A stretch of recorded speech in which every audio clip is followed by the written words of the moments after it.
Lorsque vous allez monter un live sur Ableton Live, l'idée, tout d'abord, c'est d'essayer de réfléchir à une stratégie. La première question à se poser, c'est quelle formation va être sur scène? Est-ce que vous allez tout seul? Est-ce que vous allez jouer en duo?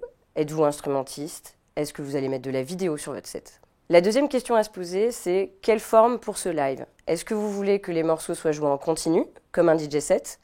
Ou est-ce que vous voulez que les morceaux soient séparés? Par exemple, vous écrivez des chansons et donc vous préférez qu'il y ait des blancs entre chaque morceau.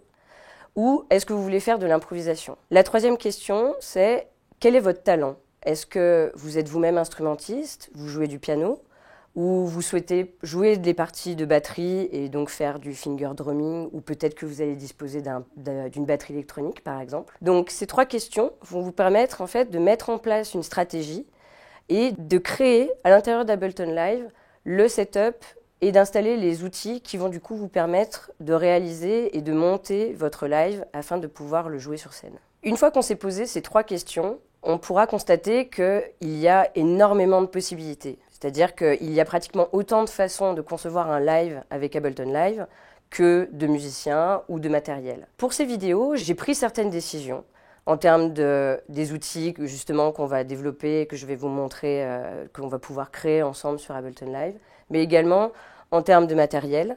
Mais l'idée, c'est que vous puissiez utiliser à la fois le matériel dont vous disposez, en fonction de votre budget, en fonction de ce que vous avez déjà, et aussi en fonction de ce que vous voulez mettre en place pour pouvoir jouer en live.